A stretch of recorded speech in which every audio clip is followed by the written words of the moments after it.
शुरू अल्लाह के नाम से जो बड़ा मेहरबान निहायत रहम वाला है। अल्लाह ताला ने इंसान को ज़मीन पर अपना खलीफा बनाया। हज़रत आदम अलैहिस्सलाम को इल्म, फ़हम, शऊर और ज़िम्मेदारी अता की। इनके साथ हज़रत हव्वा भी ज़मीन पर उतारी गईं। वक्त गुज़रता रहा और हज़रत आदम और हज़रत हव्वा के यहाँ औलाद होने लगी। उनकी औलाद में 2 बेटे ख़ास तौर पर मशहूर हुए, हाबील और काबील। ये दोनों भाई अलग अलग तबीयतों, सोचों और मिजाजों के हामिल थे। हाबील एक नेक दिल, साबिर और सादा तबीयत इंसान था, जो अपने रब के सामने झुकने वाला, अहकामात का पाबंद और आजिज़ी करने वाला था। काबील इसके बरखिलाफ सख्त मिजाज, खुद पसंद और ज़िद्दी था, दुनिया की चीज़ों से दिल लगाने वाला और दूसरों से हसद करने वाला।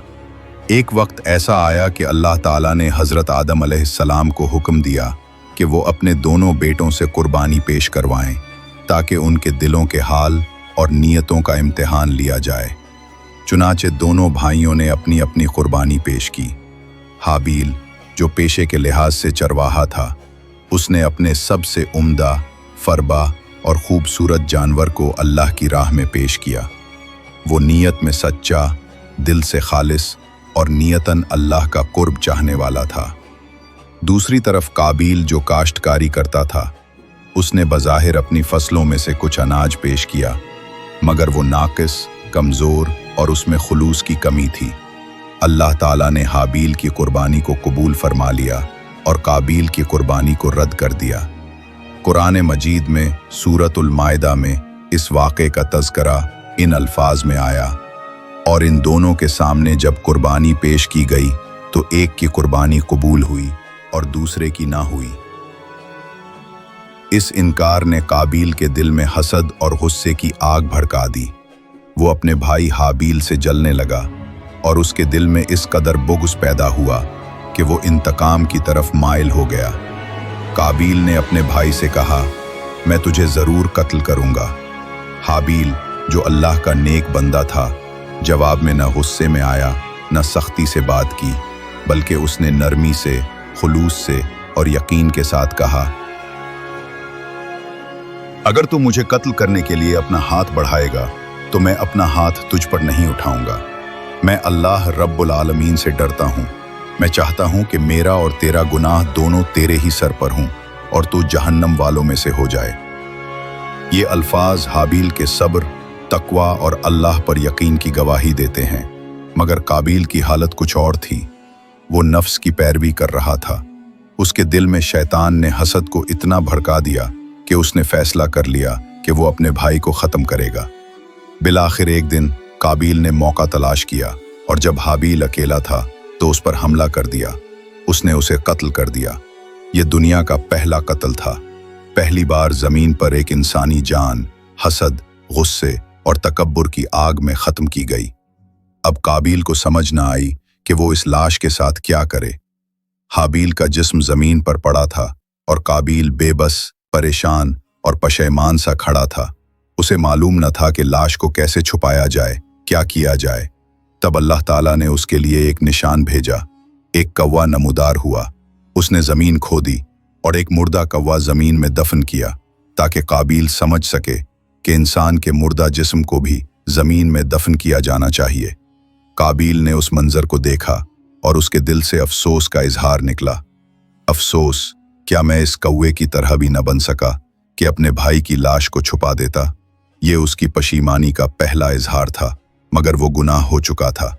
वो अमल जो इंसानियत की तारीख का पहला कत्ल था, अंजाम पा चुका था। कुरान मजीद कहता है, फिर अल्लाह ने एक कौवा भेजा जो ज़मीन खोदने लगा, ताकि उसे दिखाए कि वो अपने भाई की लाश को कैसे छुपाए। इसी वाक़े से अल्लाह ताला ने यह भी वाज़े फरमाया कि जिसने एक इंसान को नाहक कत्ल किया, गोया उसने पूरी इंसानियत को कत्ल किया। काबील का दिल अब पुछतावे से भरा हुआ था।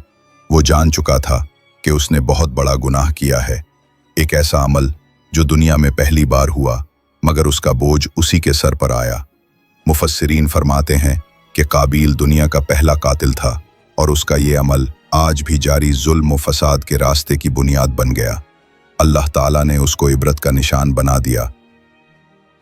आबील के दिल पर अब पिछतावे के साए छा चुके थे, मगर गुनाह का बोझ उठाना आसान नहीं था।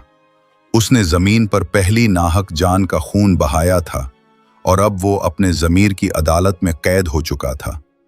वो सोचने लगा, वो लर्जने लगा, मगर वक्त हाथ से निकल चुका था। ये इंसान की तारीख का वो लम्हा था जहां शैतान की पहली मुकम्मल फतह हुई। काबिल ने कवा देखकर दफनाने का तरीका सीख तो लिया, मगर वो सुकून जो किसी नेक अमल के बाद दिल को मिलता है, वो उसके हिस्से में ना आया। वो कब्र खोद रहा था, मगर हर मिट्टी का जर्रा उसे उसके जुर्म की याद दिलाता जा रहा था। उसने भाई की लाश को दफन तो कर दिया, मगर दिल की जमीन से खून का निशान मिट न सका। इसी दौरान हजरत आदम अलैहिस्सलाम को अपने बेटे की मौत की खबर मिली। वो बाप जिसे अल्लाह ने खुद अपने हाथों से पैदा किया था, उसके सीने पर गम की एक ऐसी चट्टान आ गिरी जिसका बोझ दुनिया की कोई मखलूक नहीं समझ सकती।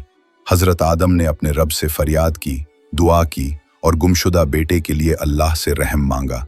नबी होने के बावजूद वो एक बाप थे, एक ऐसा बाप जिसने अपनी आंखों के सामने इंसान के गुनाह की इब्तदा देखी। रिवायात में आता है कि हजरत आदम ने कई दिन तक रंजो गम में गुजारे। उनके आंसू बहते रहे और वो अल्लाह से हिदायत की दुआ करते रहे कि उनकी औलाद हक पर कायम रहे। ये इंसान की रूहानी तरबियत का इब्तदाई दौर था। हजरत आदम को इस वाक़या से ये सबक मिला कि औलाद की तरबियत सिर्फ बातों से नहीं, बल्कि वक्त, इल्म और कुर्बानी से होती है। इसीलिए वो अपनी बाकी औलाद को तकवा, सब्र और अल्लाह के खौफ की तलकीन करते रहे। काबिल कत्ल के बाद अपने कबीले से अलग हो गया। वो तन्हाई का शिकार हुआ, अल्लाह के नबी के कुर्ब से दूर हुआ और ऐसी बस्तियों में चला गया जहां नफ्स गालिब आ गया और हिदायत से फासला पैदा हो गया। मौरखीन बयान करते हैं कि वो पहला शख्स था जिसने जुल्म और गुनाह की बुनियाद रखी। इसके बाद जो भी नाहक कत्ल हुआ, उसका बोझ उसके हिस्से में भी शामिल होता रहा, क्योंकि उसने इस रास्ते की शुरुआत की थी। इंसानियत का ये पहला जुर्म अल्लाह के इल्म में था। अल्लाह ताला इंसान को इख्तियार देकर आजमाना चाहते थे ताकि दुनिया आजमाइश का मैदान बने और हक और बातिल का फ़र्क इंसान के आमाल से ज़ाहिर हो। कत्ल हाबील के बाद अल्लाह ताला ने हज़रत आदम को मज़ीद औलाद अता फरमाई और उनमें से एक बेटे का नाम शीस था, जिन्हें हज़रत आदम के बाद नबी बनाया गया। हज़रत शीस की पैदाइश पर हज़रत आदम को सुकून मिला और ये एहसास जागा कि अल्लाह का करम गुनाहों से बड़ा है। इंसान की ये नस्ल हज़रत शीस के ज़रिए बढ़ती चली गई। वही नेक लोग, वही इबादत गुजार और अल्लाह के वफादार बंदे जिन्होंने ज़मीन पर अल्लाह के दीन को फैलाया। काबिल अपने जुर्म के बाद ज़मीन के एक अलग इलाके की तरफ निकल गया। वो उस बस्ती से हिजरत कर गया जहां हज़रत आदम अलैहिस्सलाम, हज़रत हव्वा और उनके नेक बेटे बसते थे। उसने शर्मिंदगी से नहीं, बल्कि अपनी जिद और अना के बायस रास्ता बदला। उसका दिल मुसलसल सख्त होता चला गया। उसने जहां कदम रखा, वहां वो लोग आबाद होने लगे जो ख्वाहिशात के पीछे चलने लगे। वो अपनी मर्जी के उसूल बनाते, अपने नफ्स को अपना रब समझते और दीन की रोशनी से दूर होते गए। वो काबिल की नस्ल कहलाए, एक ऐसी नस्ल जिसने ज़मीन पर पहला गुनाह किया और फिर उसकी पैरवी को ज़िंदगी बना लिया। मौरखीन बयान करते हैं कि काबिल ने अपनी नस्ल में दुनिया की मोहब्बत, साज व आवाज़, बेहयाई, गुरूर और जुल्म को फ़रोग़ दिया। वो लोग फ़नून लतीफ़ा, मूसीक़ी और दुनियावी हुस्न व आराइश में महव हो गए और आहिस्ता आहिस्ता उनके दिलों से अल्लाह का खौफ ख़त्म होता गया। दूसरी तरफ हज़रत आदम अलैहिस्सलाम ने अल्लाह की हिदायत से अपनी कौम की तरबियत जारी रखी। जब उनकी उम्र का एक तवील हिस्सा गुजर गया और उन्हें एहसास हुआ कि दुनिया में उनकी मुद्दत कम रह गई है, तो अल्लाह ताला ने उन्हें हज़रत शैथ अलैहिस्सलाम को वसीयत करने का हुक्म दिया। हज़रत शैथ को नबूवत अता की गई और उन्हें वही के ज़रिए बताया गया कि वो अपने वालिद के मिशन को जारी रखें। वो नबी भी थे और उम्मत के मौल्लिम भी। वो उन रास्तों की निशानदही करते जो हक की तरफ जाते और उन फितनों से आगाह करते जो नफस, शैतान और दुनिया की मोहब्बत से पैदा होते। हज़रत शैथ की नस्ल में वो लोग शामिल थे जो दीन पर कायम रहे। उनके यहाँ लिबास में हया थी, बातों में शराफत और दिलों में खौफ खुदा। ये दोनों नस्लें काबील की और शैथ की वक्त के साथ साथ बढ़ती गईं। जमीन पर दो अलग रास्ते अब वाजे हो चुके थे। एक रास्ता खैर का, नेकी का, अल्लाह की इताअत का, और दूसरा रास्ता शर का, गुनाह का और नफ्स की गुलामी का। हज़रत आदम अलैहिस्सलाम अपने आखिरी अय्याम में अपनी नस्ल को जमा करते, नसीहत करते और फरमाते, ऐ मेरी औलाद, अल्लाह से डरते रहना, क्योंकि वही तुम्हारा खालिक है। अगर तुम उसे भूल गए तो दुनिया तुम्हें धोखा दे देगी और शैतान तुम्हें गुमराह कर देगा। फिर वो वक्त आया कि हज़रत आदम अलैहिस्सलाम का दुनिया में क़याम मुकम्मल हुआ। रिवायात के मुताबिक उनकी उम्र 900 साल से भी ज़्यादा रही। अल्लाह ने उन्हें इज़्ज़त व इल्म दिया, नबूवत और वही दी, और उनकी नस्ल में नबियों का सिलसिला जारी रखा।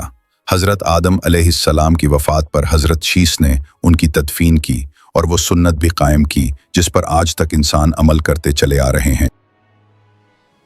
अगर आपको यह किस्सा दिलचस्प और सबक आमोज लगा हो तो कमेंट्स में अपनी राय ज़रूर दीजिए और शेयर करें ताकि ये पैगाम मज़ीद लोगों तक पहुँचे। अगर आप नए हैं तो चैनल को सब्सक्राइब करें, नोटिफिकेशन ऑन करें ताकि हमारी आने वाली हर वीडियो बर वक्त आप तक पहुँचती रहे।